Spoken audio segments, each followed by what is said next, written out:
Sehatry finoana indray kosa toy ny fanaony isan-taona dia ankalazan'ny fetin'ny taranaka ny eo amin'ny katedraly Santa Laurent Ambohimanoro ny faharoa ny volana novambra ho avy zao misy ny fidirana indray mandeha ao anatin'ny fanompoam-pivavahana amin'io andro io toy izao ny fanazavana. Fifaliana ao anay tokoa ny tonga eto mitondra indrindra ny fanazavana sy fanentanana indrindra ho an'ny zanaky ny katedraly rehetra. Toy ny fanao isan-taona moa dia mankalaza ny fetin'ny taranaka isika amin'ity taona ity dia ho tanterahana amin'ny alahady 2 novambra ho avy zao zany, ka ny fotoam-pivavahana dia fotoana tokana mitambatra zany amin'ny 7 ora sasany fa tsy mizara roa toy ny fanao isaky ny alahady fa miaraka daholo isika rehetrarehetra miara-mamy voninahitra an'Andriamanitra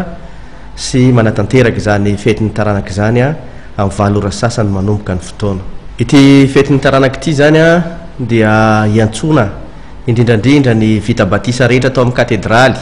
ny vita confirmation sy vita mariage atao amin'ny katedraly, ary indrindrandrindra asaina manokana ny zanaky ny fiangonana rehetra zay afa-panadinana ara-panjakana afaka CPE, ny BPC, ny baccalauréat, fa isy fankasitrahana manokana atolotry ny fiangonana ho azy ireo amin'ity fetin'ny taranaka ity. Dia manentana antsika rehetra mpianakavin'ny finoana zanaky ny katedraly rehetra na ny eto an-toerana na ny any am-pelezana, sao ka ifanentana sika fotoan-dehibe ho antsika tokoa zany izay azotsika manatitra ny valopy isan-mpianakaviana na isan-taranaka miaraka amin'ny rakitra toy ny mahazatra raha teo moa,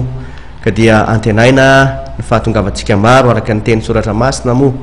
manao hoe tsarovy ny vatolampy izay nakananareo sy ny atilavaka izay niedinanareo, ary ny loha hevitra amin'ity fetin'ny taranaka amin'ity taona ity dia ny hoe ahery ambonin'ny tany ny zanany hotahina ny taranaky ny marina nalainao amin'ny salamo 2:12 andininy faharoa.